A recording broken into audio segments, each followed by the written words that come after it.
Felionian welcome. A true Felionian welcome to you indeed. It is I, Gomez, and I am joined by my lovely friend, Janky. Hello. Exactly, today on the Visions of the Old Ones, it's the Voices of the Old Ones. I don't know why I said Visions of the Old Ones. Voices of the Old Ones podcast. We're going to be talking a little bit about the kind of nerfs that we're expecting in the coming patch. Maybe a couple of random buff ideas as well as maybe going a little bit more into Felios, like different things that can be done with him, and maybe a bit of Shurima, which call it speculation. But anyway, let's do this. Yeah, I'm ready to go. Shall we start with the nerfs? Because that's like kind of the easy bit and the bit everyone wants. I mean, that's the thing where it's probably going to be easier to try and guess what kind of ththings we might see. So, Yeah. Shall I just say the elephant in the room and just say Grand Plaza? Yeah, I heard, I've heard some really spicy and like really Stockholmed takes on Grand Plaza. Like there are so many people that are convinced that Grand Plaza is just fine, and I mean, it depends on your definition of fine, right? Well, the thing of it is that okay, right? It's a really good card, right? It's really good because it basically allows you to, a really good landmark, should I say? It allows you to basically be able to trade off with near enough anything your opponent plays, because literally you always have challenge. You get a buff stat line, which means that more likely than not, your unit's probably going to survive the trade, and with the decks that are coming out at the moment, especially like the Lucian Hecarim deck, it can just win you games so unbelievably quickly. Yeah, no, it does so much. Like, it allows you to easily set up for Radiant Guardian, which is like a card that's been a problem in the past. It makes Valor, Summon Valor, the 2-cost spell, go from being reasonably mediocre to absolute like a game winning in the early games definitely in the early turns of Scouts. It makes protecting Misfortune a complete breeze in Scouts. It allows for Leona A-Soul decks or Zoe A-Soul decks or whatever shade of Demacia Targon you want. To very consistently get to the late game. So people are complaining about Targon a lot, just as a little aside. I actually think decks like Targon as a class is okay. I think a class having infinite value is fine. We've seen priests in Hearthstone; they just have infinite resources, right? The issue is them getting there consistently, and I think the consistency is the problem in Targon right now, and the consistency looks like a certain 3-cost. Oh landmark. everyone has a go at Targon, but in all honesty, I don't really mind it. And the thing of it is that you've got to look at it from the wider picture in terms of the fact that now that we're going to be, I know that obviously like it's not there at the moment, but when Shurima hits, you're going to be seeing like, a big shake up of like, it's good to have those resources, but you don't know what resources are going to be in Shurima, and so potentially, there might be stuff in there which counters Targon, or there might be stuff which Targon counters specifically. Like, you know what I mean? Like, there's different things. Until you see it as a whole, it's really hard. So I don't actually, personally, I've never minded Targon. Like, I thought it's been like quite a nice addition, because not everyone always goes down a Targon route. Don't get me wrong. At the moment, the meta is basically Targon with the slight hint of them. It's mostly mono Targon with the slight hint of something else, but still. Yeah, a little seasoning like of Demacia. Yeah, exactly. But, how would you change Grand Plaza? Because I think the card is pretty close to being fair. I don't know whether or not this would kill it, but my change to it would literally be change the summon to play. When you play a card, it gets that, because that basically means that Grizzled Ranger, its first attack would have the draw, but then the bear that gets created from it wouldn't then have the stats. So my personal take on that would be actually, because there's so much that comes, especially with Shadow Isles and whatnot, so many summon cards that just work so well with that. So that, personally, my little buff to that would just, my little nerf to the card would just be change the summon, word for play. That's actually inspired. That's actually really clever. I've got like a really dumb answer. It's yours convoluted. No. Mine is so much less than that. Mine is just make it format it. It comes down too quickly. It curves into Grizzled Ranger, which completely stabilizes. If it curved into Radiant Guardian instead, you couldn't like brain dead trigger Radiant Guardian. It's like it. I think it's just it's it is such a long-term source of value that I think it would be very playable at 4 mana just in the right deck. Yeah. Um, Yeah, I mean, I but can like understand that. what you said is actually like a lot more clever though. That actually kind of solves at least the Lucian Hecarim problem, right? Like Solves that problem. Valor doesn't get as much value anymore. yeah. And the banter thing is that it would make the deck that I made quite recently become even more the better deck to play with it, because it's the Heimerdinger deck using turrets, because Yeah. you gotta play all the turrets so it works. Da da da da da da. Hey, so just push my own genius idea. Every incremental buff to Heimerdinger, Gomez starts laughing maniacally. For science! If they just nerf every other card in the game, my boy! My boy, he becomes amazing. So that's just my take on it. I think that would alleviate a lot of what the bigger problems are when it's the value that creates. I think that it kind of Well, sometimes all it needs is like the smallest of nerfs, right? If you just nerf something a tiny amount, like I heard a statistic saying that Gohard's win rate has like slightly gone up because people have stopped teching against it, but the deck hasn't got that much weaker at all. I think if they just nerf Grand Plaza a little bit so that it becomes less meta dominant, but nonetheless a good card, I think that's pretty much the sweet spot when it comes to nerf. See, I'm just waiting for the moment when literally everything all comes down on that front, and then obviously like we've seen a little bit maybe with Rise in the Karma deck. Mm-hmm. Like, I feel like I've seen a few of those on the ladder, but I'm just waiting for everything to cool down and then release the craziness, which is one of my viewers came up with this idea, and I was like, my god, that's genius! Playing it with Tarek, and then playing it on Tarek, so that he then puts it onto the person who he's next to, but they've got tough, so it doesn't actually affect the person, but you're still casting it twice. And I heard that idea, I was like, my god, this is genius! This man's well, that's actually that's really funny. That's what I mean. I'm just waiting for that one to be like, I just need to calm down a little bit, and then maybe that deck, I might make a deck on it. Yeah, that's not even that bad because it quadrupled so when you cast one, it puts 4 back into your deck. Yeah. Damn. That's actually nuts. No, Instead of having large amounts of draw, you just have large amounts of draw consistency. But like you can draw using the Pale Cascade on Tarek, which gives us a good segue into the other big elephant in the room. 80% inclusion rate. 80% inclusion rate. I'd be lying if I said that Pale Cascade was fine.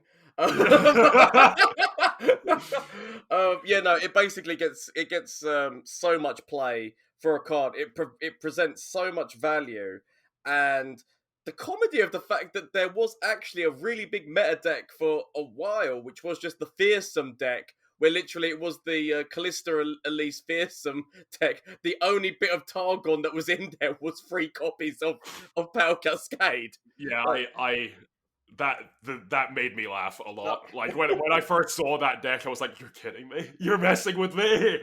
It provided the additional draw and damage. That was the hilarious. Well, it's like when something splashes for Ionia, they take Deny, a huge game turning card, a huge what's the word I'm looking for? Decisive change in the pace of the game. If they splash for Shadow Isles, they may be taking Atrocity to finish the game. Demacia, Relentless Pursuit, or more recently, Plaza.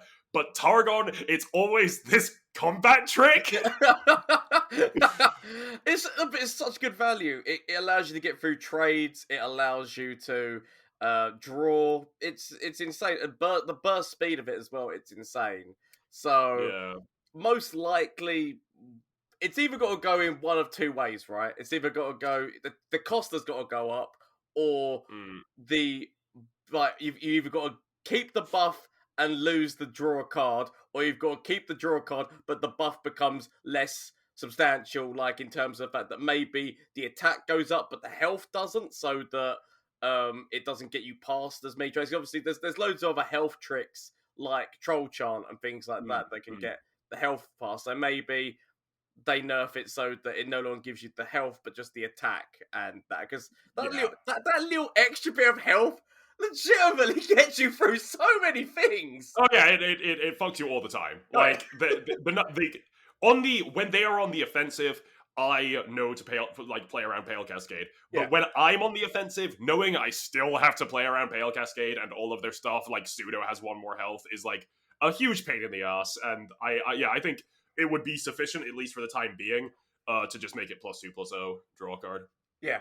That's how I would deal with that card. But it does need a scene too. It does have a massive inclusion rate. Yeah. Speaking of stupid inclusion rates, I don't want to say that all Targon decks look the same, but we're looking at an 80% inclusion of Pale Cascade and a 79% inclusion of Hush. How are they gonna nerf Hush for the third time? Again? Yeah. I was thinking again. I have a complaint to make, by the way. I'd like to speak to Riot's manager. Yes. So Hush used to be like silence a unit this round, and then it gave you a fleeting copy in hand to use again, right? And Yeah. the idea was that, like, if they, this wasn't necessarily what they wanted, but what people ended up doing was you would Hush something, they would buff it up, and then you would Hush it again, right? Yes. They've stopped you from being able to do that. Yeah, they've stopped you. I didn't even know this. If you silence something and then they buff it up and then you have a second Hush in hand and you go, ha, nothing happens.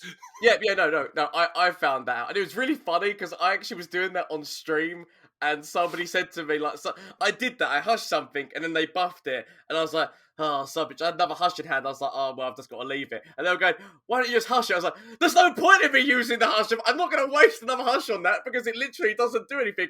But chat was actually like, what are you talking about? It totally doesn't. I was like, no, it doesn't. Once a unit is silenced for the round, it considers itself to be silenced and no other silence effect then happens on top of it. I knew this was like a thing with the 5-cost Nightfall burst speed spell, Moonlight Affliction or whatever. Yeah. I knew that because it had already been considered silenced, you couldn't silence it yourself to get rid of the can't block effect like with Frostbite. It just never clicked with me that meant they had reworked silence as a concept. Yes. Yeah. Yes. Yeah, no. I can kind of understand why they did that, because it does make Hush that little bit less powerful, because it's like, okay, once you Hush, they can then buff it back up again, then you can't silence it again. So I do understand. There was a really weird interaction I had with that, actually. Not too long ago. I can't remember. I'd have to try. I'm gonna have to hunt down what happened, but it was hilarious. Basically, somebody put a big ass unit on the board. I then hushed them. Then they buffed it back up again. Then I threw Whimsy on top of it, and then something then happened where another Hush got involved or something like that. But basically, what ended up happening was after all the turn, it went back, but it went back to just being a 1/1 squirrel. Like the whimsy effect is what took place in terms of it was really weird, but hilarious at the same time, and I loved it. Yeah, I have history of being a Magic judge, so I can tell you about like layers and the dumb interactions that lead to disastrous consequences.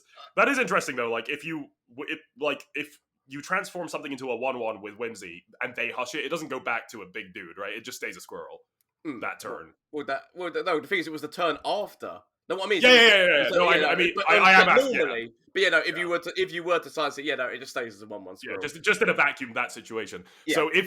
So Whimsy and Purify is like a 2-card turn any follower into a 1/1. Yeah. Interesting. It's not very good, but it's kind of funny. Oh yes, definitely. But so the thing of it is that Hush does need it's well, it's like, how do you just take its cost up now? At this point, do you just take it to a free cost? It kind of needs something, because again, the inclusion rate is devastating, and it does actually counter so many different things as well. So it's crazy how being able to silence a champion makes so much of a difference, because Purify has a 4% inclusion rate. Like. Yeah. That's nuts. That's insane. Purify is like permanent, obviously, so it has that going for it. Do you remember when Hush first got released? I don't know if you remember this, but I definitely remember this. the outcry of everyone going, well, what's the point? It's just Yeah. a lesser Purify because Purify stays on the top. It's like, but you don't understand how hushing it can target a champion. I don't think you realize how powerful that is. Yeah, and people were thinking that, like, basically all the removal that came out that set, people were completely uninterested in. Like, Sunburst as well ended up seeing play, still does. Yeah. Yeah, I think Riot has, like, pretty much a home run when it comes to their new cards at least seeing some degree of play. Yeah. The only, like, rare / mythic I can think of that hasn't seen any play at all from the new sets is, like, Dust Rider and Stargazer. Like, I can't think of any other, like, rares or mythics. Yeah, I mean, at least Stargazer saw some fringe play, because people were trying to work it out, and then there was like, it's not good enough for me to try and work this into a concept, which it's a shame because it's actually a really good concept, but it's a bit like the other unit, which like you were very upset didn't get put in, like the horn guy who like stuns all damaged units. Like you were just like, I can't wait to do something with this guy, and then this doesn't really get. That's what it's things like that. Where it sounds like a really good move, but then trying to put it in context and that is it's a lot harder than them. I think that was one of the cards I was most excited for out of all of the Season of Plunder was Flint Horn. Yeah. He looks so cool, and his effect is like pseudo burst speed. Damn, I'm gonna have to like try and revisit that card. Yeah, I mean you could again see fringe play, but yeah, it's a shame. Yeah, I would hesitate to say that buffing it up to 3 mana might not even be enough. Like, sorry, nerfing it up to 3 mana. Yeah, it's probably enough for the time being. I hope they do. Like, nerf it to 3 mana, then it's still overpowered, so we can be talking about Hush's, like, 4th nerf in a couple of episodes. Well, I don't know, like, I feel like that maybe 3 puts it at a cost, which it is just that little bit more, because it locks it out of certain turns, right? In terms of, so 3 is at least something, and I think that it might see slightly less play, but as I said, we're just seeing it as the meta is at this moment in time. We've actually had a very long meta in a manner of speaking, because the fact that it's basically been since December, we haven't really had any changes up to the game, apart from the Pack Your Bags one that was 2 weeks ago. So that's what I mean. It's kind of like, because we haven't seen much change of play, it's kind of remained a problem because the meta has stayed the way that it is. But once we get new champions, once we get the new region, who knows? Like, you know, who knows whether that's going to be, whether that gets sided out. Because there was actually a time where Hush actually did get sidelined from Targon decks, like, in terms of there was like just other things that people wanted to play because it comboed with something a little bit better. Like when Hush initially got nerfed, like it saw a drop in play. I mean, obviously, as I said, it's back up now, but that's just because the meta's had time to settle and things. But you know, who knows? Yeah. Who knows what the future holds? Yeah. Well, just because this coming patch pretty much has to be enormous for the health of the community, like, people will just be really upset if this main patch is not really big. I think that we're going to see a lot of changes, even if some of them aren't necessarily good, but I'm fine with that. Yeah. Like, I think if they just completely shake up the meta, that is okay. If new cards end up being overpowered from that process, at least it's something new. The thing of it as well is that we don't actually know whether or not it's just going to be Aphelios or whether or not he's going to have, like, maybe a few little tiny cards that come with him. We don't know. Because you never, like, like how every champion has their little cards, like their little like follower cards, and that we don't know whether or not he's going to get any additional cards, or whether or not it's just going to be him. Like, that's, you know. So those other cards might shake things up a little bit. Who knows? Who indeed. But yeah, I would say 3 mana on the Hush would be a-okay. Indeed. Are there any other cards that, like, come to the forefront of your mind? I've got, like, a few that are less, like, pressing. I'm not gonna lie, you've hit the big boy. You've hit the big boys. You've hit the big boys. So I don't really think that there's any other ones that I'm like, oh yeah, no, I can't believe he missed this card. Like, you know, like, there's nothing along those lines. I've got like 4 more that I think will slash should get buffed, but won't necessarily. Like, they might get missed over. So, the highest inclusion rate per region of any card right now, like, so if a deck contains Ionia, it has an 88% chance of containing Deny right now. Yeah, I can Does that understand. warrant a nerf? I don't actually know. I mean, I think I would leave it as it is. If it's one of those things where it's kind of a staple, people are used to it. The main problem was when you had both Will of Ionia and Deny Yeah. being like the same. Like, but once they nerfed one, it just seems like the other one is it's become a standard, and it's not actually too bad because it's not like it's 4 mana is almost the perfect place for that card to stand because it's not like it's 3 mana, so it's not like they can just go into next turn reserving the mana specifically for it, or like it's 4 mana. I actually think that Deny is fair personally. Oh yeah, Like, same. yeah, I think it's pretty important that the cards that are really really powerful should be cards that are very interactable and cards that you can play around, which is why I'm not very happy with Hush and Pale Cascade. But no, I really like Deny. I absolutely love single combat. I want us to go back to the days where single combat was the most played card in Demacia. for Demacia! I think single combat is like the perfect example of what a very meta dominant card should look like. So yeah, I'm fine with Deny. I just thought it was worth bringing up. Yeah, I know, I can get that. The other one, which I probably like, is probably even more pressing than maybe Hush and Pale Cascade. So the average win rate on cards is like usually like below or only slightly above 50%, like like a decimal point above 50%, because cards will get put into bad decks with like 30% win rates and it will drag the average win rate of a card down. So when Sharpsight has a win rate of 53.6%, that's actually nuts. I think that's one of the highest win rates. Is it the highest? It is the third Probably. highest win rate among all cards. Sharp side. I mean, to be fair, it's all those combat. It's all those combat tricks for 2 cost, isn't it? That are burst speed. Yeah. So, Oh, don't worry. There's one more we haven't mentioned. so power, which it says Power Cascade, the Sharp Sight, and Troll Chant. Those are like Yeah. the 3 which are literally boom. The two mana burst speed effect stat cards, which are so overvalued. Like they're so valuable. Like so they do so much in so many different ways. Yeah. So. Well, they're just gonna go. You know what's solid? All these ones are basically say, knock them all up to 3. No, don't do that. Don't do that. I really want Pale Cascade to stay at 2 mana. Like, Pale Cascade isn't an enabler of a lot of fun, even if it is also a bit too strong right now. Yeah. Cheap draw doesn't really exist in Legends of Runeterra, so if you want to play stupid combo decks, you really have to rely on everything you've got, like fucking Key Guardian or whatever it's called, the 2 cost that gives a barrier and draws card. Yeah. Please do not make Pale Cascade 2-3 mana.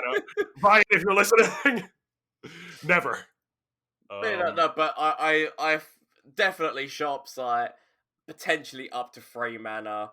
My reason for saying that is because obviously it's used quite a lot in Scout right now, as well as other things. Like it's used in so many different things, but what it is the fact they can use it for 2 mana when you think you've got them because you play around the Sharp Sight, but then you don't play around the additional Ranger's Resolve that then makes them. I feel like the ability to kind of like stop the keep of mana for them doing like that from just stored mana. I don't know. Like personally, I'd say because it does also allow you to counter elusive, which is quite a big thing. How do you feel about bumping it up to 3, but also making it like buffing it in some other way? Because I feel like if you put it up to 3, that stat line and that like line of text is just not strong enough. Like it would just leave the meta entirely. I think at 3 mana, go to being like reasonably unplayable. I don't know. It's still a big stat increase, and it does allow you to target elusives, which does mean that basically, considering the fact that Zoe has seen so much play and Teemo's on the uprise, I don't know. I honestly don't think that it would be too bad at 3. We need to bear in mind as well as that. I guess the ability to use that and also use judgment as well Yeah. is devastating. Like if you're waiting for the late game, so depending on how you play the deck, Yeah. I don't know. I would just say personally, I would say maybe put it up to 3, but I would say personally, I have no idea. I have no idea how this card is fixable. A while ago, like before any of these cards came out, myself and some friends were in a Discord call, just talking through the set, and we got to the bit where we were talking about our least favorite card designs and like the cards that were like doomed to be an issue, and this was my pick for the card that was just like unsalvageable. Because if you get rid of some of the attack, then it becomes a Freljord card. If you get rid of some of the health, then it becomes a really weird card because like it allows you to block, but also it doesn't give you it gives you extra attack. Like no matter what stat you increase or decrease, this card doesn't feel right. mm, Like so, I don't know. I really don't know how they would fix Sharp Sight. yeah, it is a difficult one. It is a difficult one. Said like it. So personally, I would just say up to 3, but See what happens. Yeah. it is a see what happens type theory because it literally it's one of Damacy's, as you say, like most play cards and definitely like most um it's just crazy in terms of its buff Yeah. and everything it can do. And I don't know, you say that it wouldn't see much play, but Damacy is not really like a massive spell region. So like it's mainly like I've always seen Demacia as the big unit boys, like feel Oh, yeah. ball, feel the ball. I don't and- think this would bring down the win rate of Demacia significantly. I just think the play rate of Sharp Sight itself would be like gone because like on 3 mana you're looking at like Relentless Pursuit and stuff, right? Like I guess that's true. I guess like yeah, it does start to fall into that range, which you're then thinking, wait, am I gonna take that? Am I gonna take that? I see what you mean. I wasn't actually thinking about Pursuit at the time, but yeah, no, you're right with that. It's a really tricky one. It's a really tricky one. yeah. In all honesty. Do you have any answers to Troll Chant? Because I'll tell you like immediately again, I don't have any answers to Troll Chant. I don't know how they'd fix this either. Troll Chant is just one of those ones where it's just like I don't know. Do they do it so that instead, so it takes the opponent down by 2, but it only buffs by 1? Like, because it's still it's a full 4. It's a full 4 swing, right? In terms of the fact that Yeah. if it's straight up against something, it means that you can just go, boom, my one goes up by 2, your one goes down. So this is now the distance of this trade is now 4. So Yeah. if they took that down slightly to being like 3, it then means that so it still is out of power cascade, like 1 power cascade range. But I don't know. I feel like maybe 3 is a slightly better range where you'd have more chance of then your opponent can Riposte. come up with maybe a reaction, right? Yeah. If you get what I mean. Yeah. Riposte might. Riposte would get you to there. Fury of the North, which doesn't see play anymore, would get you to there with plus That's true, 3. yeah. Like I don't know. I feel like the 3 stat line is a slightly Yeah. more count. You can counter the counter if you understand what I mean. So my problem with that, and that's probably like one of the healthiest changes that could be made. My problem with that though is that the idea is that these are the trolls. They are like so they are sapping the power out of their target. Like this is a thing that they do in League of Legends as well, where like Trundle has the ability Subjugate, I think it's called, where he gets bigger and his opponent gets smaller, and I think they want to keep that symmetry. Yeah. But yeah, I agree with you. That's probably the best thing that can be done. Well, so that's just a personal take on it in terms of the fact that I feel like that at least makes it so that it is because at the moment in time the four stat line that basically changes is really hard to counter. Mm-hmm. So 3 makes it slightly so that you could maybe throw a Mystic Shot in there with like a Power Cascade, or you can throw in maybe that get you past 4 as well. I guess. I mean, I don't know. Like this, there's certain things, but I think that 3 makes it slightly more bearable. Yeah. So just for the sake of what's the word I'm looking for? Completionism. The other cards that are seeing like really inflated play right now are Mystic Shot, Glimpse Beyond, and Nopify. I personally think those are all fine, but what are your opinions? Yeah, no, literally every single one of them is fine. They've Yeah. got the place where they fit in. A nerf to Mystic would mean that'd be a very big nerf to Ezreal. Hmm. Um, which, let's face it, that man's had his trials and tribulations throughout the whole thing. He's in a really good spot now, but I mean, like, in terms of from the start of the game, like Yeah. he's had his How many? He's had like 2, 3, 4 total reworks, like that's what I mean. four Like, buff slash reworks. Yeah. he sees so many different things that I feel like leave him alone. It's suffered enough. But Yeah. he's in a healthy spot right now, and I don't really mind 2 mana for 2 damage, which is acceptable. Yeah.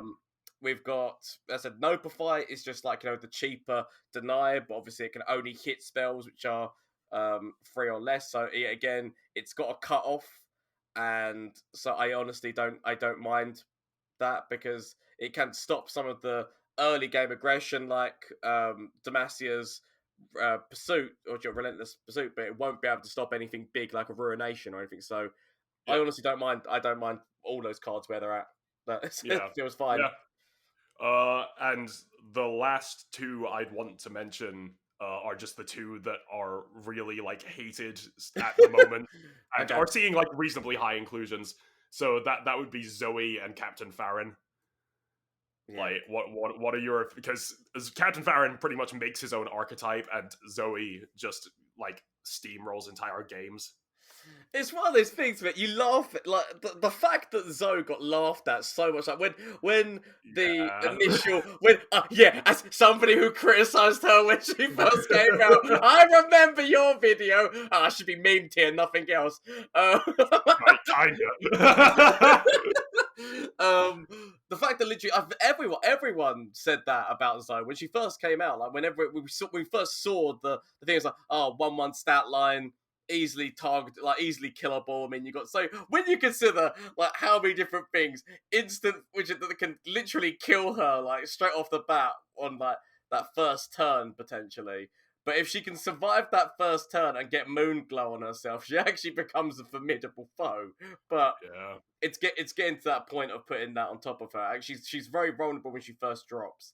So yeah. I did that thing I do with champions where I tunneled on like their level up condition and their back face and how hard it is to achieve the card's game plan.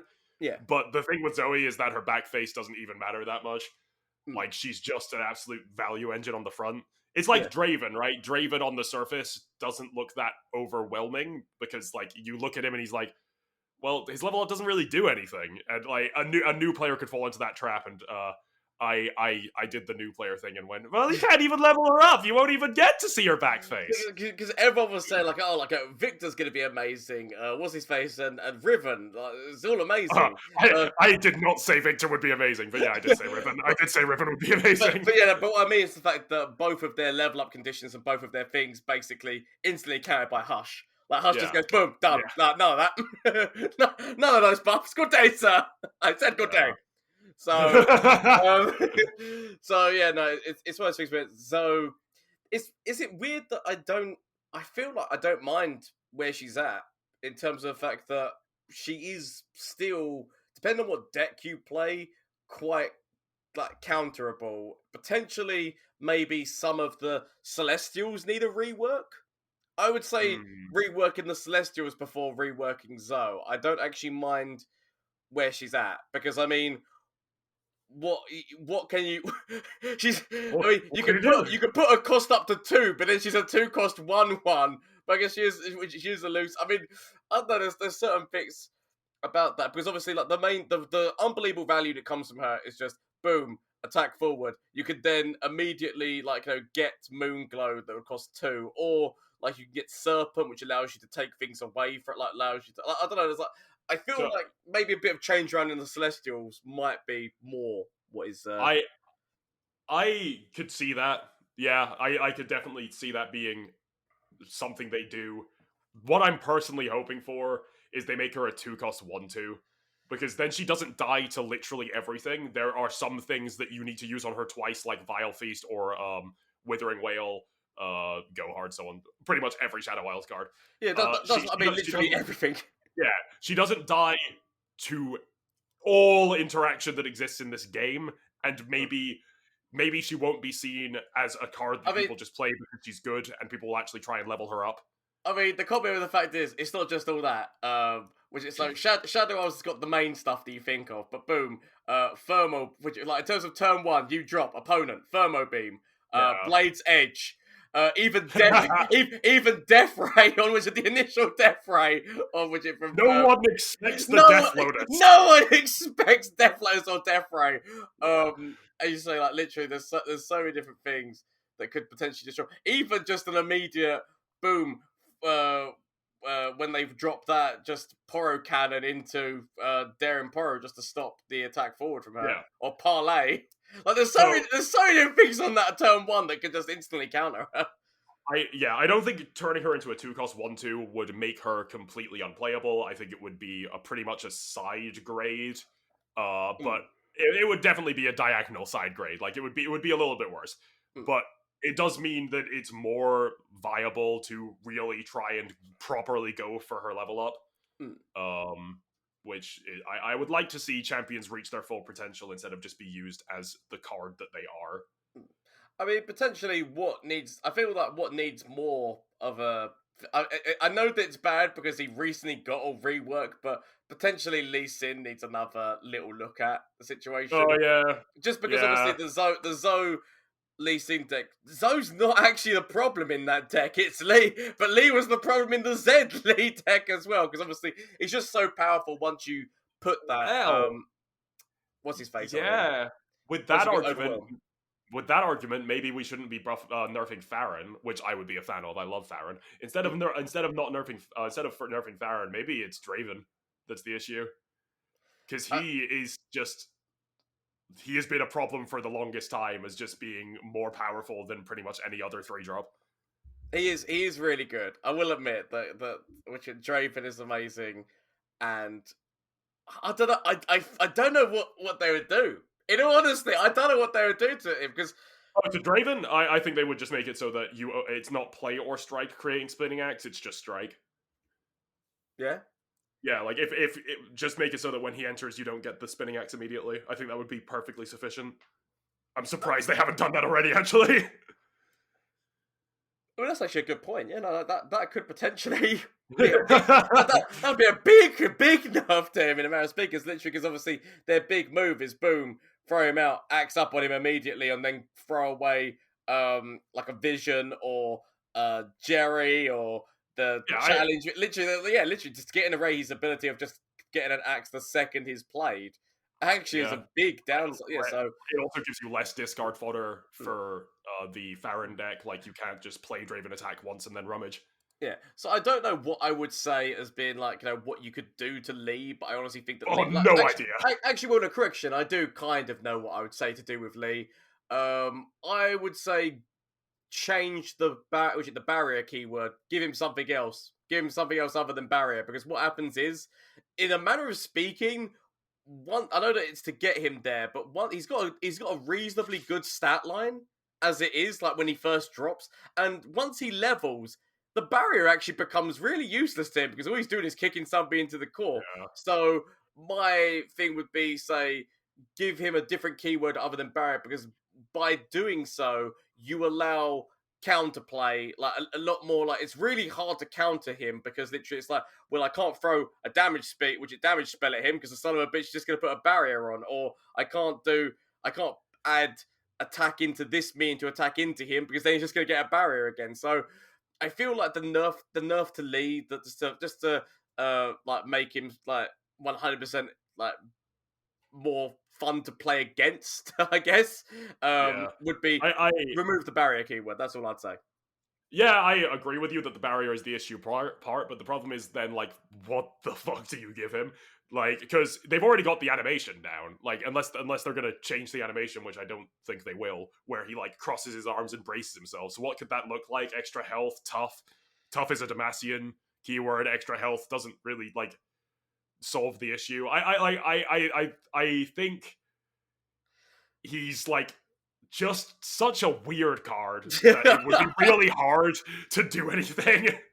I don't know. I just think it's because literally when you consider the fact that that region has already got like a with Shen and that you've got abilities to be able to barrier him anyway, and nobody. I don't think I've really seen it because obviously he gets a barrier, but I've never seen many people play the Shen Li Sin tech in True. terms of. So I don't think so that's why I think that the barrier is less of a thing. Like I know that he's got the animation and whatnot, but I'm honestly literally just like trying to rack my brain thinking, shit, what are all the keywords? What can you give him? Ephemeral. Potentially even like I know that you might say, well, that's more of a P and Z thing, maybe, but maybe quick attack. Maybe just give him quick attack because that still gets him past the initial trade, but Oh yeah. it means that you have counterplay in terms of that you can buff your minion to get better health or better better health and attack to trade, as well as it gives you the ability to then just throw a damage spell at him. So I don't know. I think that Quick attack's great. Like that's not like a PNC thing at all. Like Rush, the burst speed +1/+0 give quick attack. That's Ionian. Zed has quick attack. Ren Shadowblade has quick attack. that's true. Yeah, so Yeah, no, that's potentially quick attack instead, because it still means that he gets the challenge, he gets the ability. So he's kind of, in a manner of speaking, like Diana, only with more cost, than obviously he's got to play spells though to get there, but he gets challenged and then he's got quick attack. I feel like that puts him at a fairer place. Yeah, that's kind of genius. I didn't even think of that. Like I forgot quick attack was a keyword. Like literally, I was racking my brain for all of them. I was thinking, wait, can't give him that, can't give him that, can't give him that. I was like, quick attack. Yeah, no, quick attack. Give him quick attack. just give him deep. It's fine. Deep. It's absolutely fine. Give him ephemeral. It's fine. He strikes and kills himself. But yeah, no, I think that might. I feel like that is more the necessary change for that deck. And I think once Plaza sees a change, I feel like that takes down the like the Zoe the Zoe like with the spattering of Demacia deck. I don't know, like I feel like there's the other things are the issue rather than her, but that's just a personal opinion. And off the top of my head, after we finish recording, I'm going to be like, oh, we forgot to mention this. But, like, I think those are the big and a couple of the small, like, really, like, problems that exist right now. Like, we touched on some that are maybe like less of an issue, but like that, I think we also hit all the big ones. Yeah, no, definitely. So, what do you want to see buffed? What do I want to see buffed? In terms of new cards or just all cards in general? Just like what? Like I could probably go on this for like literally hours. So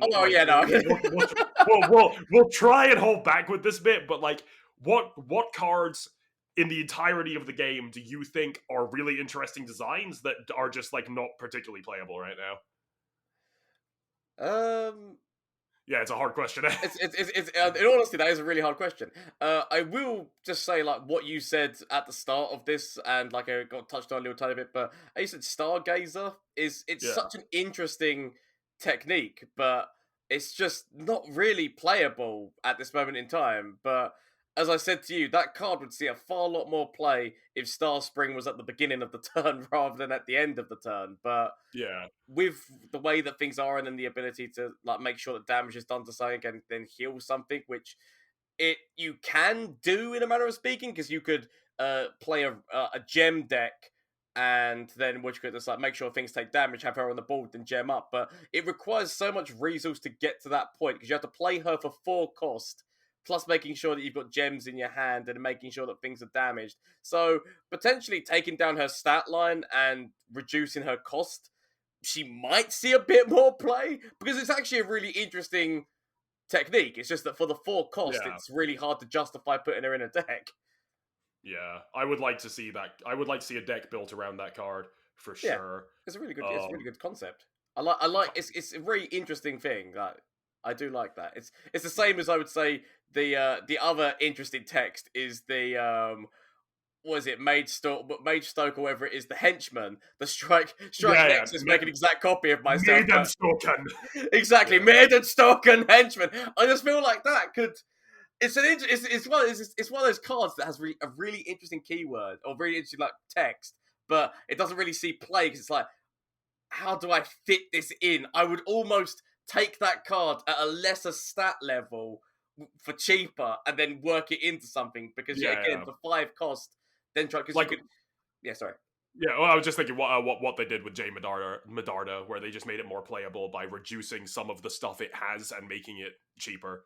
Yeah. Admittedly, Jay is still not viable, but much more viable when he was when he was an 8 cost or 9 cost or whatever. Yeah. So, and I feel the one card which I feel is very interesting and I would love to see more play but can't justify it is actually the KDA card out the way.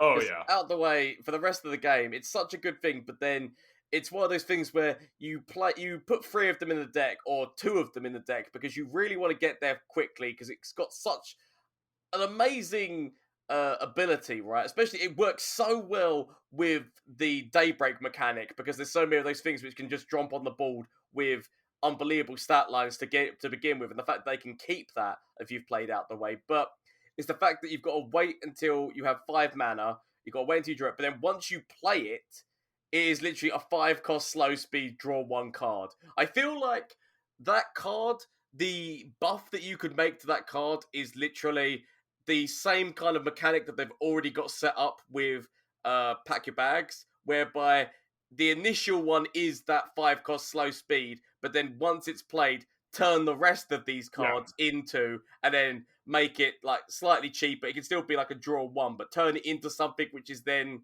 usable, and I feel that would actually be enough to make that see a lot more play. absolutely. Personally. Yeah, no, that is a change that I can wholeheartedly get behind. I've heard like variants of that said before, and like if they literally just made the next ones cheaper so that it doesn't feel backbreaking double drawing them, then that'd be great. Exactly. Just okay, well, looks like 5 mana just to draw 1 card. Oh god. I'm totally winning at this game. But Yeah. I feel like it's a really simple change to make as well. Because it's already a mechanic they've got established in turning other cards into other cards. So with another KDA card, so I don't see why they couldn't. If you understand what I mean. So Yeah. I would say the 2 very similar cards that I want to be buffed desperately, because they are just the most interesting kind of combat trick / removal. yeah. Hextech Transmogulator, or whatever it's called. The one that changes one unit into another unit. Oh my god, that is so. No, I won a game because I got that card off a Flash of Brilliance, and I won a game against the Go Hard deck because I changed their Ledros into a 1/1 Jerry. Like, Yeah. I summoned Jerry, and then he was like, quickly, turn Ledros into Jerry! Success! But yeah. The fact that it is fast speed, and so this card could be unfair very, very easily. Like, when I say I want this card to be buffed, I mean like a little bit. Yeah. I think the idea of going in with your full board, your opponent is playing, like, let's imagine an ideal situation. You go in with your full board, your opponent is playing, like, Farron Draven. They've got their 3 Decimates in hand. They've just played Farron. You have to close out the game right now. So they go in for their block, and then you turn one of the creatures they didn't block into their Farron. Like, stuff like that, it just opens up for so many amazing moments. And using pretty much the same reasoning, the same style, one of my other favorite cards is Stand United, the 6 cost that swaps 2 things and gives them barrier. I think the swap keyword is tons of fun, and I would love to see it explored more or just buffed. I mean, that would be a lot of fun. I actually have 2 6 cost ones that I was looking at as well. That I was like, I would love to see them either rework or just change these ones slightly. Because you do you remember the card Shadow Flare by chance? I do remember Shadow Flare. That's what I mean. It's really, people probably don't know what the hell I'm talking about. The 6 cost fast speed spell in Ionia, which is grant all battling followers ephemeral. And you know how they can buff that? Plays it So easily. The changing of a single word. Just make it battling units. Why can't it kill champions? Yeah, if that actually included champions, as you say, that would be such a big card. And for 6 cost, the fact that you've got to actually basically make a very specific deck kind of around it, I don't think that it would be bad to say like all followers. I know I can kind of understand that they were like because obviously this card I believe this card's been in since the start of the game, right? Yeah. This is basic.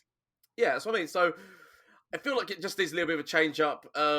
Maybe when they initially did the concept, they're like, well, who wants to make their own champion be ephemeral? Like, who wants that to be I guess. a thing? So I guess that's why we're in the initial concept. But if it gets you through more favorably, bearing in mind this same region does actually have Deathmark in it, so you could actually then take, if you were playing for 9 cost, like you could technically make everyone ephemeral, but then take the ephemeral off of something you didn't want to have ephemeral.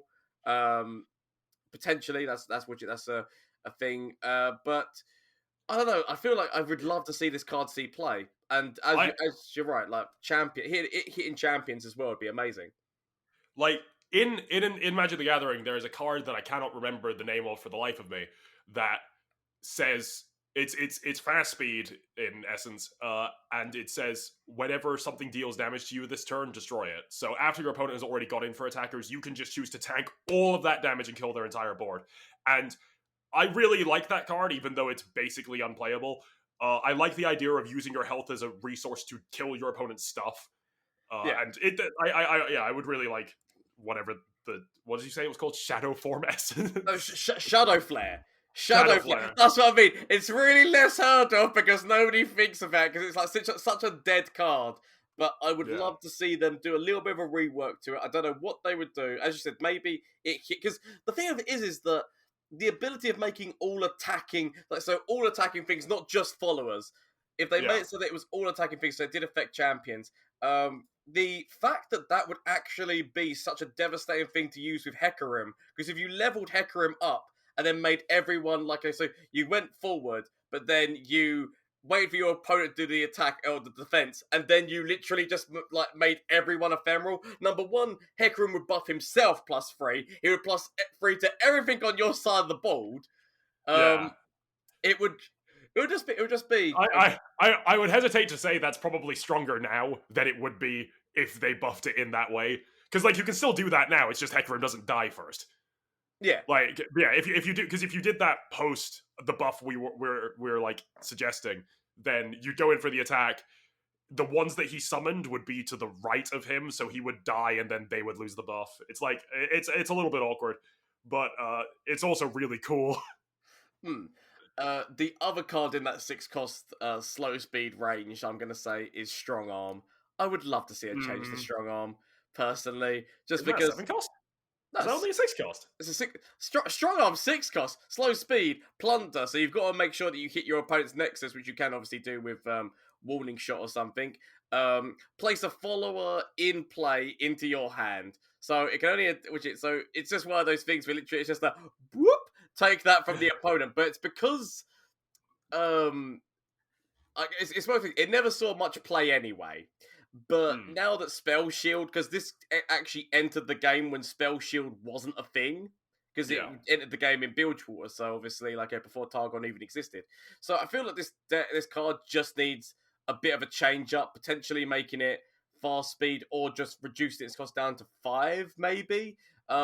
Just its ability, I think, is really funny and should be explored as a counter move, because the ability to your opponent just goes, well, I've got this big thing, and you go, no, you don't.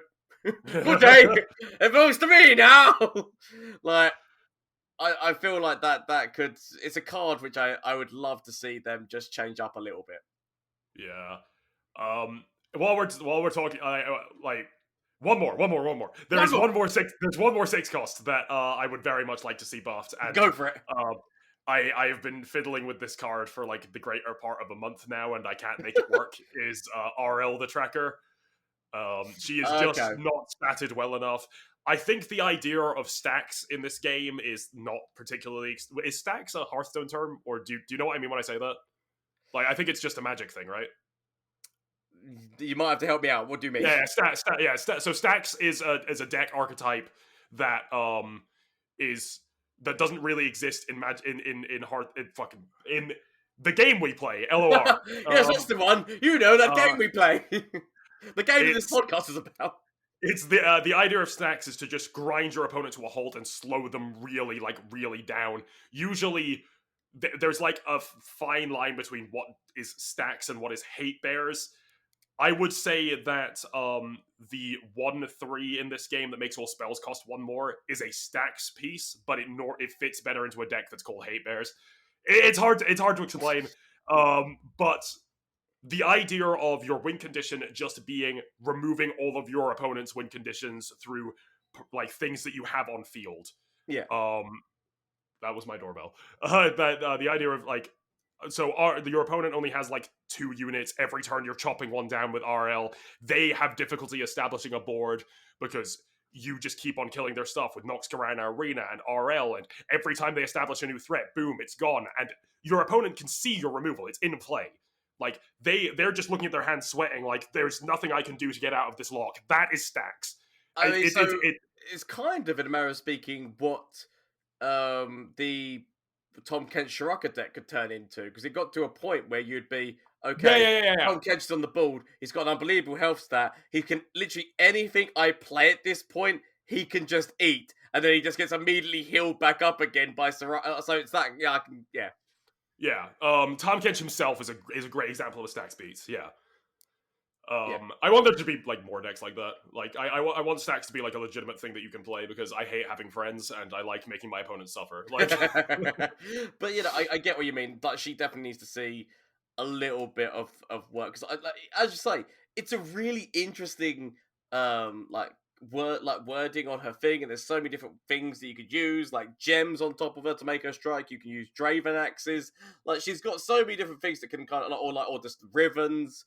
What's his face? Reforged stuff. So yeah, there's so many different things that can work with her. It's just that nobody's managed to really make her work, because it's 6 cost, and at that point during the game, you kind of need to be trying to work out your way of closing and beating your opponent. So it is a little bit too much to pay for that part of the game. I think Swim made a very good point in one of his recent videos where he said if a card costs greater than 6 or greater, sorry, it needs to move towards winning you the game, or halt your opponent's progress in winning them the game. Like, every meta 6 cost or greater in some way stops or starts the close of the game.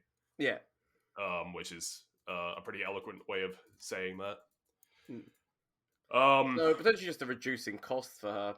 Like, might have to make change her her get stats down around. quicker. Yeah, even if you just change their stats up, you could still, because reduce the cost, but then you know that you've got, I said, like Draven axes, reforged fragments, or gems, and you can actually just be making sure you're activating her as she is trading something off your opponent's board like every step of the way. That would be a lot better use of her. That shadow it out. Yeah. So my God, we talked a hell of a lot about that, didn't we? We took a lot of time talking about. If we want to like close this episode out around about the same time we close the last one, we have 20 minutes to talk about our next 2 subjects. Okay, we'll leave Shurima for now. I feel like Shurima we can go into another time, obviously, like when so we're going to Shurima another time. Well, but... yeah, you never played League of Legends, did you? So like, to be fair, I'll just be listening to you. Yes, I've never played League of Legends. So I would be speculating about what champions we'll see, and you go, yes, yes, that sounds about right. I would love that. I do enjoy Amumu. Yes, that guy, you know. Yeah. But I mean, Aphelios, I feel like it's going to be really interesting to see when he hits, because already there's certain people who are coming up with different archetypes, like, like potentially he might be seen with Swain, he might be seen with Lee Sin, he might be like, so it's a champion I can't wait to see, but it's more the fact that I can't wait to see if he drops with other cards, like, as I said, like little follower cards for him and that, because you never know. Yeah, I assume he will. I hope he does. Like, surely he must. Right? Maybe. Like, I'll be sorely disappointed if he doesn't. So, it's one of those things where literally I can't wait to see when he drops on the thing, and there's like, I think there will be a lot of experimentation with him at the beginning, just to try and find, because his ability is so crazy in a manner of speaking because it requires so much like forethought and working out Brain power. exactly. So I feel like it's going to see like some crazy plays, and I honestly can't wait to see him in action. Like that's the thing about it. I just can't wait to see him in action. Yeah. So have you got any decks planned? Um, I have actually considered a Swain deck and potentially actually a Zoe deck as well because of the fact that he's going to be creating a bunch of different cards. Hmm. I'd be lying if I said that I hadn't like for a moment in time considered a Heimer deck, but but he would only be creating the 2-cost bot. That's the problem, and then he eventually starts creating the 1-cost bot. I'd have to really consider what I'm doing with that plan if that plan becomes a thing. What does the 2-cost bot do? It's the tough bot. Believe it or not, that tough bot has got me through some really funny issues. Especially, that's one of the reasons why I love the Zoe Heimer deck is because the Zoe Heimer deck basically ended up beating the Go Hard deck a number of times. Because once I leveled Zoe, I got the tough bot on the board, and literally their initial Go Hards did nothing. Obviously, when it got to pack your bags range, it was problematic, but you know, the fact that you could just give everything tough and they'd be like, well, come at me, bro. Like, Yeah. it was amazing. It's such an amazing thing. But yeah, no, I'd be lying if I said I hadn't decided to dabble in that, but it probably won't see play. If anything, that archetype potentially has got more legs with just the submarine, the elusive submarine, because you definitely will be able to play 10 different Submersible. cards. Yeah, Oh yeah, I love submersible. I really like Submersible. That card's It's a really funny uh, card. It's a really funny card. that's a chunky monkey. Yeah. So potentially it might see a little bit going on with that, but I don't know. Like I'm just gonna be experimenting and doing crazy things. I'm sure. Yeah. I've put together plans for Aphelios Tarek and Aphelios Diana. I think a lot of people have put together plans for Aphelios Diana though. Like that seems to be the go-to right now for what will probably be the most meta viable Aphelios deck. It depends on whether or not Power Cascade sees a hit. That's gonna be True. the thing, whether or not that sees a hit or not. But yeah, no, that's gonna be a very powerful deck in itself. And as you said, even just with Tarek, the ability that once you can give things life steal or give things overwhelm, that's Yeah. actually gonna be like really big with Tarek. So yeah, no, I feel like that's gonna see some play. Being able to like forecast what you will need in a couple of turns and like I feel like that's going to be a very rewarding deck to play if nothing else. Like you've got you've got your setup going. You are on like however much health. Like let's say you're on a reasonably high life total. You look forward into your coming turns. Think about how much you'll need to be healing, whether or not you'll need the lifesteal one. If you're going to try and close out with lethal with the overwhelm one. I think that deck will be like certainly a headache if nothing else. That's maybe just think that I might actually consider a Vi deck because the idea Ooh. of getting overwhelmed on top of Vi or putting lifesteal on top of Vi would be quite funny to me. So potentially that might be another thing that I might consider. You know that I love a bit of Pinsy. So That is I'm climbing with a deck very similar to that right now. At the moment, I'm climbing with Riven Vi, and I'm using the fragments to level up a very chunky Vi and then going into the overwhelm. I made that concept a long time ago. I remember the video. Yeah. It's actually a really funny deck. Really funny Yeah. deck that you can do with that. So yeah. I'm not really going for the overwhelm most of the time. It is an option. It burns removal, and then I play Farron. Like it's very much it's very much another Farron like style deck, but there's very little room for climbing with anything interesting right now. So I'll take what I can get. Yep. It makes 100% sense. I mean, yeah, it's such crazy value. I just feel like Vi is not as widely used as she probably could be because she actually does have some really devastating effects. Like if you use them wisely. I might just be insane, but like, can we revert Vi to like a 2/5? I miss the days of Karina Control. I mean, Viberdinger. one of my Weimerding, but my favorite thing to do, that is a bit of a crazy thing with Vi is it's not viable, and that's what makes it stupid. That's what makes it so stupid. But one of the most funniest things to do with Vi is use counterfeit copies. Because if you use counterfeit copies with Vi when she's in the hand and she's fully buffed in the hand, and then she levels up and then she dies, if you play one of the counterfeit copy versions of her, she just drops with 18 attack because she gets the she no because the counterfeit copies because the counterfeit copied version is an exact match, and so the exact thing is she's got a +8 buff because of in the hand she's been because she starts off as a 2, which is 2 for because she's got that +8 buff. Once she levels, she immediately goes up to 10 attack. So those copies of her in the deck actually go up to 18 attack because it's a stupid thing, but it's unbelievably funny if you utilize it.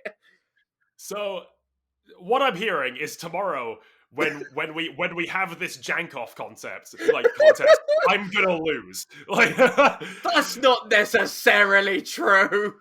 The decks I have planned for tomorrow are like too convoluted to maybe even work, but like, okay, here's hoping. I look forward to them. I mean, I'm not gonna lie. I'm just gonna cobble together something and hope. Yeah. So we'll see how it goes. That's gonna be a lot of fun. I've done zero testing for. Yeah. Oh no, neither am I. It's just gonna be random bollocks. That's gonna be the thing. But good times. But I feel like we should round things out there. If I'm gonna be honest. Yeah. Do you mind if I just talk about the event tomorrow for a little bit? Of course. Because it's you got to plug it, my friend. Plug it because it's a very important thing. Yeah. So when this is getting uploaded, which should be in like 2 hours after we've recorded it. So tomorrow, I will be going live for 24 hours in support of Alzheimer's Research UK.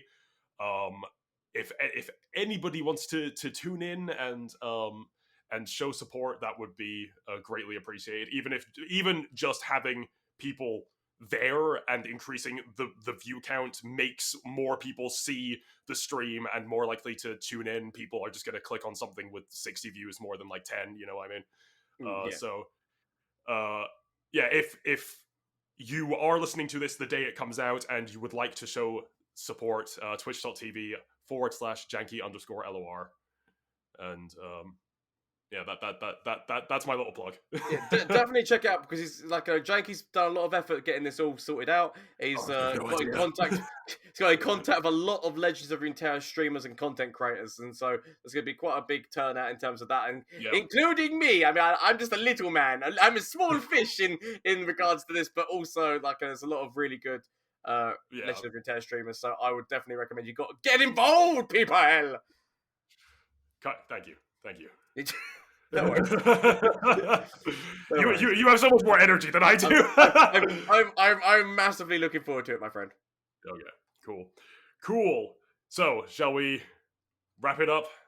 Put a bow on it. You know. So yes, I don't know how we close this. No, you go ahead. You go ahead. The spotlight's on you. Okay. Thank you all so much for watching. Obviously, you can catch this on YouTube or on Sound. Whereabouts are we now? We're on SoundCloud. YouTube, SoundCloud, and Spotify told us to fuck off for the time being. I'm trying to fix that.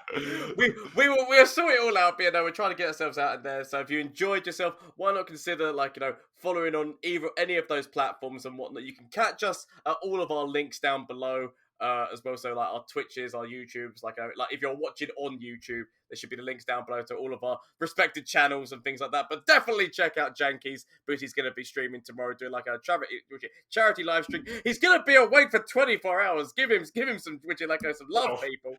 You say that. After if we raise £500 in the 24-hour period, I will be sleeping for the minimum amount of time required to stay alive, and then I'll be live again for another 12.